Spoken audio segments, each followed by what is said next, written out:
And also, you know, I went through a process in 2020 of changing my name by deed poll because I was originally John Charles Julian Lennon. At 62, Julian Lennon's name exploded across headlines with one brutal claim: "I utterly hated her." But here's the thing, it never happened. That line was pure clickbait, engineered to pull you in with shock. The real story? Julian isn't spreading hate. He's talking about the scars on his family, the years he spent keeping quiet, and how he's finally found peace and forgiveness. It's not drama, it's deeper. That's what it's felt like, that I've not been allowed to speak my piece, whatever that is, you know. So why twist his words into a tabloid punchline? Because the truth isn't flashy enough. But what Julian actually revealed in 2025 is far more powerful, and it's what has everyone talking. But what did Julian actually say that has the world talking in 2025? The Real Confession, Julian's 2025 Renaissance. Julian Lennon didn't say he hated Yoko. He didn't spit venom in some tell-all. What he did in 2025 was something far more human. He finally admitted how years of silence, bitterness, and grief had shaped him, and how he's learning to let go. At 62, instead of headlines about hate, Julian's real confession was about healing, creating, and reclaiming his own voice after living in the shadow of the Beatles' mythology for decades. In his Guardian interview, Julian cut through the noise. He explained that after years of being defined as John's son, or the boy who lost out to Yoko and Sean, he's done chasing that narrative. He said, "I've been trying to build my own foundation, a life that's not about living under someone else's legend, but one where my work stands for itself." That's the heart of his renaissance in 2025. Not bitterness, independence. And the receipts are there. Let's start with life's fragile moments. This isn't just another celebrity coffee table book. Julian's debut photography collection turned into an instant #1 bestseller, praised not just by Beatles fans, but by critics in the world of fine art photography. The photos are striking, portraits and landscapes caught at fleeting, delicate moments that prove Julian isn't dabbling. He's serious. One critic wrote that his work solidifies him in the canon of fine art photography. Think about that. For the kid who once felt sidelined to finally be recognized in an art form completely his own, that's a statement. But Julian isn't just pointing a lens. He's picking up the microphone again, too. His new EP, simply titled Because, is a deliberate nod to both the Beatles' legacy and his decision to define himself outside of it. The tracks pulse with his own style. Independent, reflective, not trying to mimic John, not trying to compete with Paul, but unapologetically Julian. It's music that doesn't sound like a son playing catch-up. It sounds like an artist finally comfortable in his own lane. And yet, the headlines keep trying to drag him back to the Yoko story. So, let's clear that up. Yes, for years, Julian openly admitted he resented Yoko Ono. He felt excluded when his father left him and his mother, Cynthia, behind. He felt bitterness when Yoko and Sean were at the center of John's world, while he was left watching from the outside. But here's the thing. In 2025, he's no longer clinging to that hostility. Julian has said himself that their relationship has shifted over time. He's reached a place where anger isn't useful anymore. He even admitted that Yoko, in her later years, extended a kind of peace, and that, while the scars remain, he's choosing acceptance over hate. That shift didn't happen overnight. The real turning point, Julian has said, came in 2015 when his mother Cynthia passed away. Losing her, the one person who had always been his anchor outside the madness of Beatlemania, forced him to face things he'd avoided. In his own words, Cynthia's death was a wake-up call. He realized that life was too fragile to stay locked in resentment. That's why his photography book carries that title. It's an echo of the lessons he took from losing her. Every image, every lyric now comes with an urgency. Capture what's fleeting before it disappears. And maybe that's why 2025 feels like a rebirth for Julian. He isn't the angry son anymore. He's the man with a best-selling art book, a fresh EP, and a philosophy that centers around peace. He's telling his story on his terms, with his own art, not as John's son, not as the kid the press called the forgotten Beatle child, but as Julian Lennon, the artist. Now here's where I want to pause and bring you in. Julian's journey is about finding ways to make peace with the people and the past that once defined you. So, let me ask you, do you have someone in your life that you've had to forgive, not because they deserved it, but because you needed that peace? Because honestly, this isn't just Julian's story. It's a reminder of how we all carry family scars. But here's the catch. To really understand why this renaissance means so much, why the forgiveness is so important, why the independence is so hard to achieve, we have to rewind. Because the real pain didn't start in 2025. It started long before, back when Julian was a child, watching his father's world drift further and further away. And that raises the question, what exactly happened in those early years that left such deep scars? Scars he's only now beginning to heal. The childhood that shaped a legacy.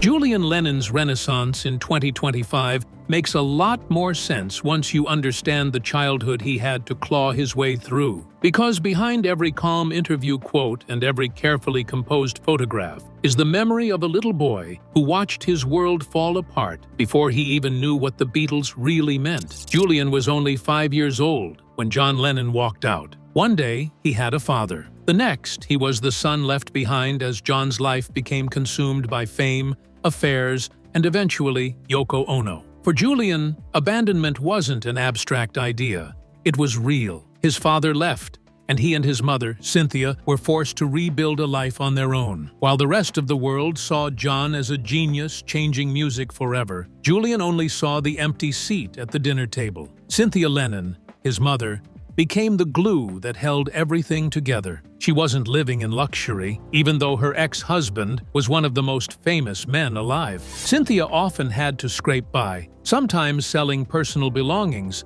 just to keep them afloat. She once admitted in interviews that there were moments when it felt like survival was her only job. For Julian, that meant learning very early on that money, fame, and privilege were not guarantees, even if your dad was John Lennon. The reality was a mother and son living modestly, trying to make the best of a fractured family. And it wasn't easy for Julian in school either. Having the last name Lennon came with a spotlight he never asked for. He was bullied, isolated, and constantly compared to a father he barely saw. Teachers, classmates, and even strangers assumed he lived a glamorous life, but the truth was far from it. That duality, being recognized because of who his father was, but suffering in silence because of what his father wasn't, cut deep. Imagine being a kid and hearing your dad's voice on the radio while knowing he didn't pick up the phone to call you. That's the contradiction Julian grew up with. Then there's the story that almost every Beatles fan knows,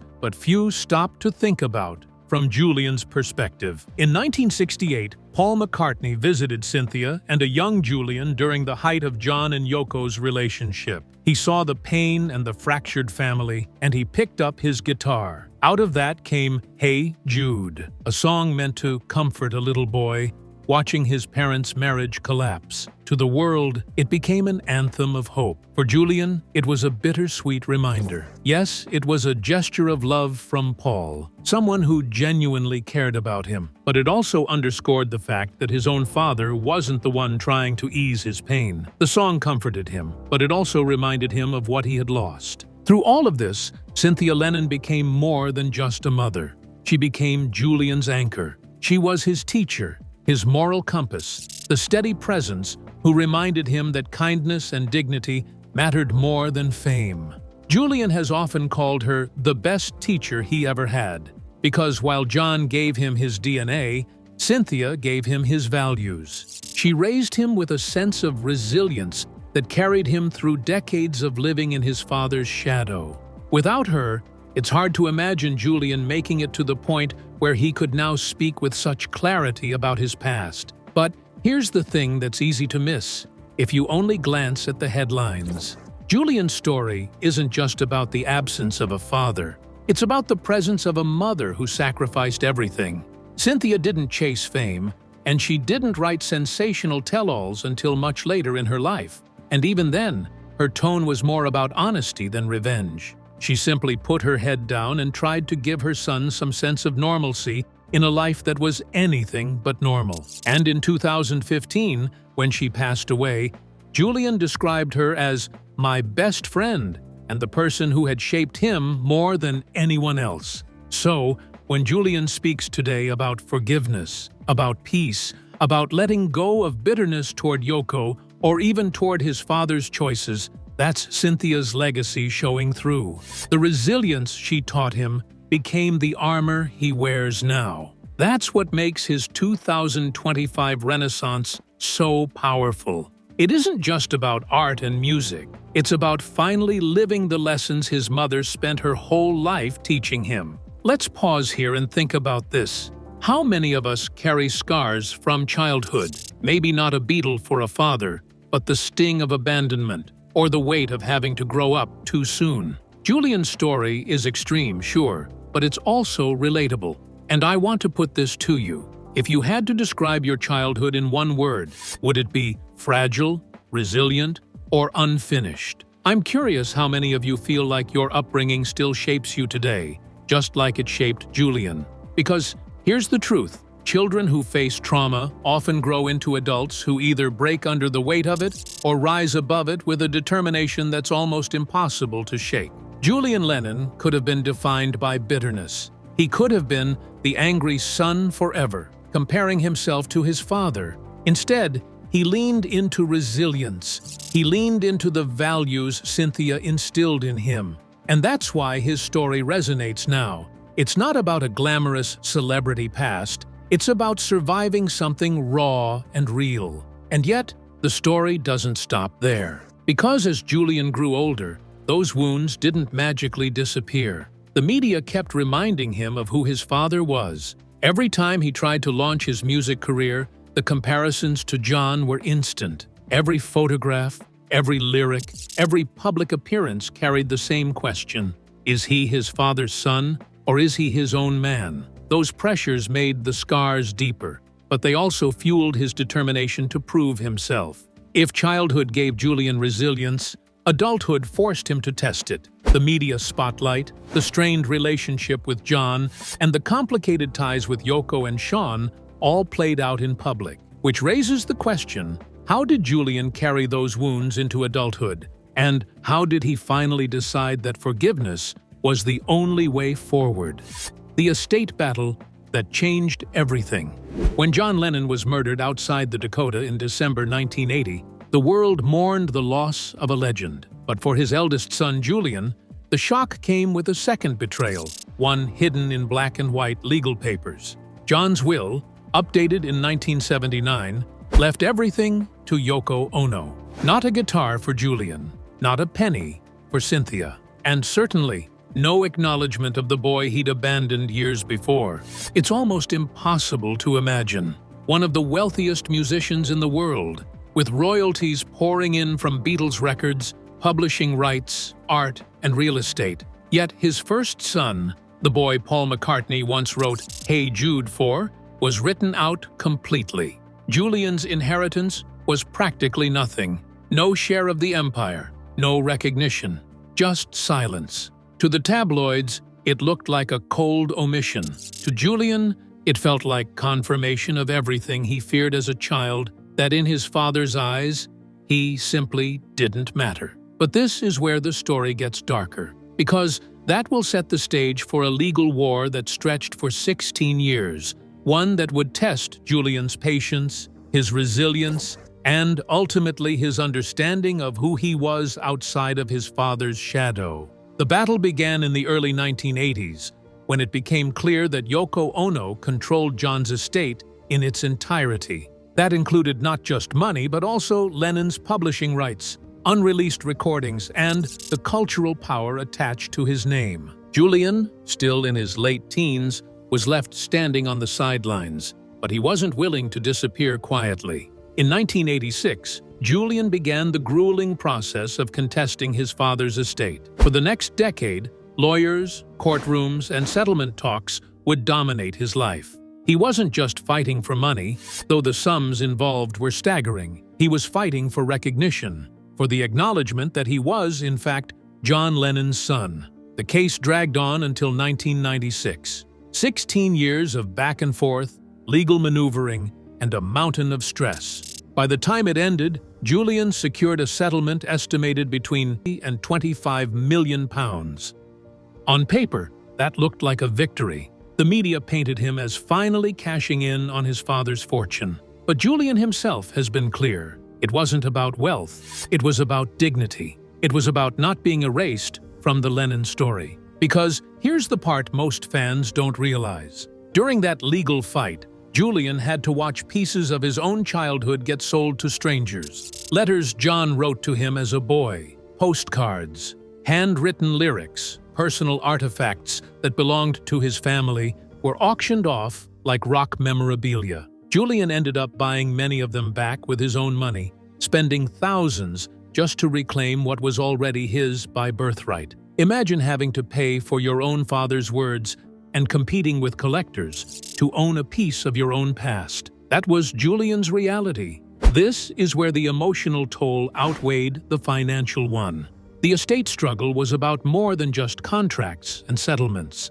It forced Julian to face the truth about legacy. John left behind an indestructible public legacy as an icon, beatle, and activist. But Julian's private legacy was fragmented, scattered between lawsuits and Sotheby's catalogs. And each fight, each check he signed to retrieve a childhood letter was a reminder of how easily family bonds can be reduced to transactions. When the settlement finally arrived in 1996, the headlines made it sound like Julian had won. But to him, it felt more complicated. Yes, he had money now. Yes, he had secured a legal acknowledgement of his place in the Lennon family. But what he really gained was freedom. Freedom from chasing recognition from a father who was never going to give it. Freedom from trying to fit into an estate that had shut him out. That money wasn't just wealth, it was independence.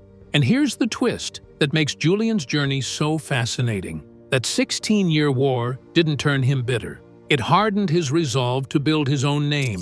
Instead of hiding behind Lennon royalties, Julian invested in himself. He launched his own music, his photography, and his philanthropy. He began projects that had nothing to do with John. The estate battle, as painful as it was, forced him to realize that he couldn't wait for recognition from the Lennon legacy. He had to create Julian Lennon's legacy, and that's what he's done.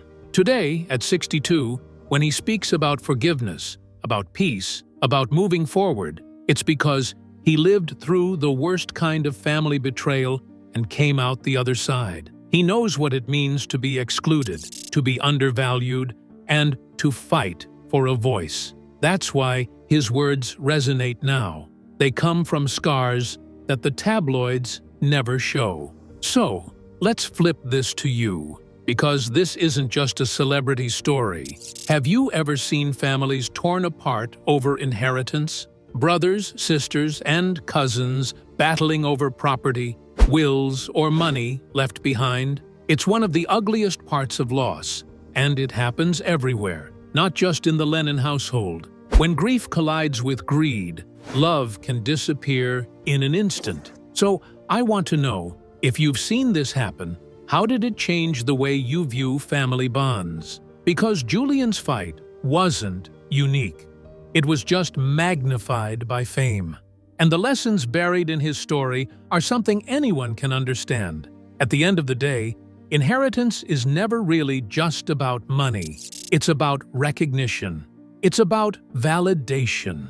It's about knowing you mattered to the people who left. For Julian, the estate battle that began with rejection ended with revelation. He didn't need his father's will to confirm his worth. He didn't need Yoko's approval to define his place in the story. What he needed was his own path. And that's exactly what he's been building ever since. While legal papers were being signed, Julian was quietly building something more valuable than money. A new life, a new identity, and a new kind of Lennon legacy. The question is, what did Julian build when the lawyers left the room? And why does it matter more than millions? From bitterness to brotherhood, For years, Julian Lennon's story was painted in shadows.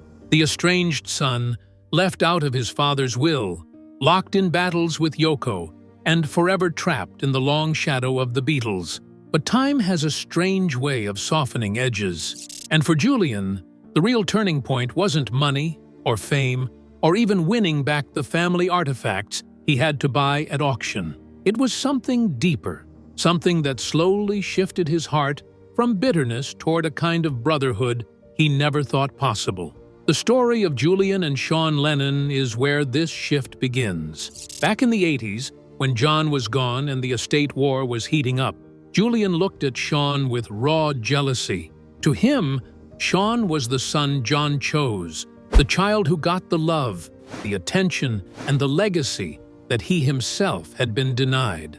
The contrast was brutal. Sean had Yoko's protection, John's estate, and the glow of being the Beatles' adored child.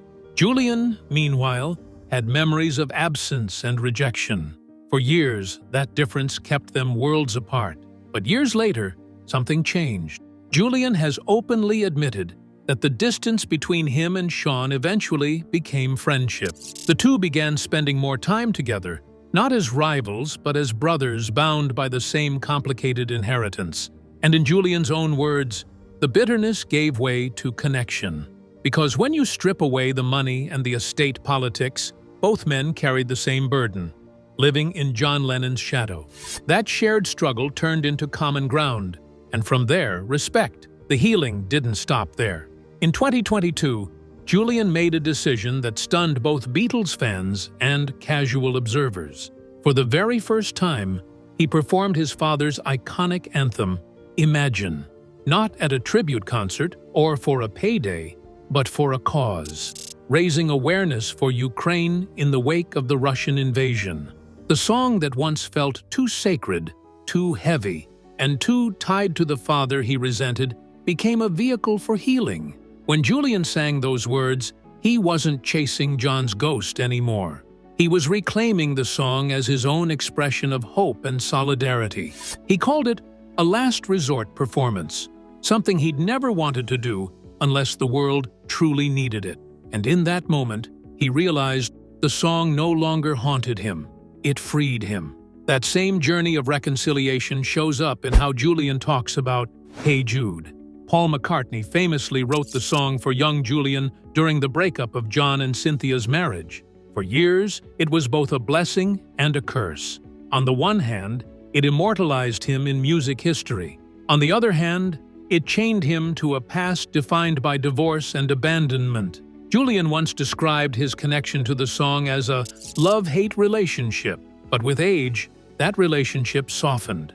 Instead of seeing it as a reminder of pain, he began to see it as a bridge, proof that someone, Paul, saw his hurt and wanted to comfort him. Today, he embraces Hey Jude not as a wound, but as part of his survival story. But what truly cements Julian's transformation is how he built his own identity outside of the Beatles. He didn't just settle for being John's son. He created the White Feather Foundation, an environmental and humanitarian initiative inspired by a promise he once made to his father.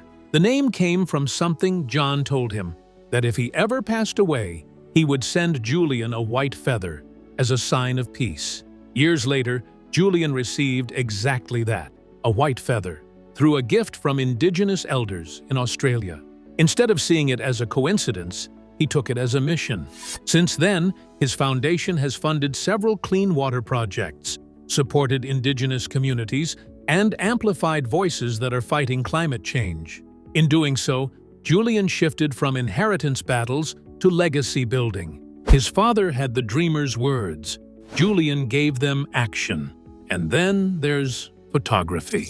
For Julian, images became his new language. His exhibitions around the world show sweeping landscapes, intimate portraits, and captured moments that carry the weight of someone who has seen both light and shadow. Where music once tied him to his father's memory, photography liberated him. He's described it as therapy, a way to express emotions that words couldn't contain. In many ways, his lens allowed him to step out of the Beatles' frame and create his own. Even his relationship with Yoko Ono thawed over time. For decades, she was the figure he said he utterly hated, the symbol of his exclusion. But in recent years, family moments with Sean created space for healing. The hostility faded into tolerance, then respect.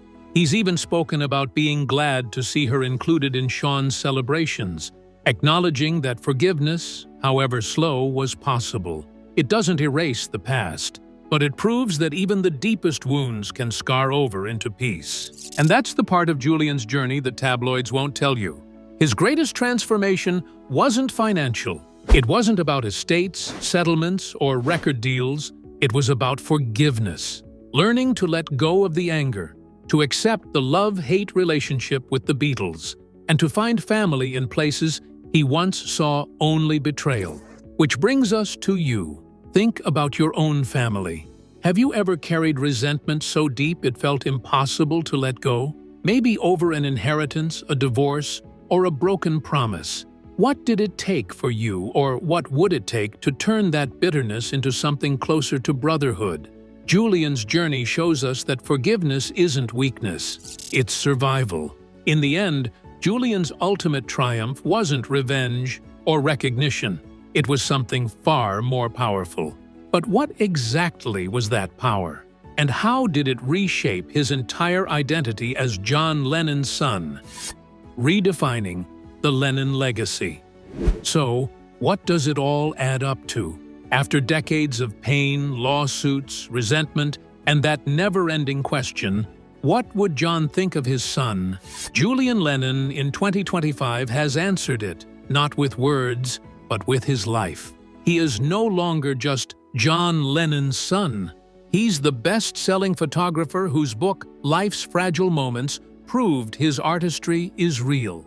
He's the musician who finally sings not out of obligation, but out of choice, with his new EP Because carrying his own name, not his father's. He's the humanitarian whose White Feather Foundation funds clean water, protects indigenous communities, and turns his father's message of peace into something tangible.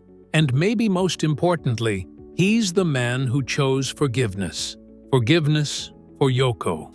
Forgiveness for the fractured childhood. Forgiveness for Sean, whose very existence once felt like a cruel replacement. That forgiveness doesn't erase the scars. It doesn't pretend the pain never happened. But it transformed Julian's story from one of bitterness to one of resilience. The tabloids love to trap him in the old narrative, the angry son left out of the will. But that isn't who Julian is anymore. He's redefined the Lennon legacy, not by clinging to the past, but by rewriting it in his own way. Where John dreamed, Julian builds. Where John imagined, Julian acts. And where John's voice was cut short, Julian carries his own, steady and distinct. Think about it. For decades, the world expected him to either fail or become a carbon copy of his father. He did neither. Instead, he carved a lane so personal, so separate, that for the first time people are saying Julian Lennon, not as an echo, but as a name that stands on its own. And maybe that's the real lesson here. We all inherit shadows, whether they be from past traumas, family expectations, or the weight of the loved ones we've lost. But Julian shows us that you don't have to stay stuck there. You can pick up the pieces, lay your own foundation, and make even the most difficult legacy into your own story. Now, I want to hear from you. Do you think Julian has finally stepped out of his father's shadow? Or will he always be tied to the Lennon name no matter what he does? Drop your thoughts in the comments. And if this deep dive into Julian's renaissance gave you a new perspective, hit that like button, subscribe for more stories like this, and share this with someone who still thinks of him as just John's son.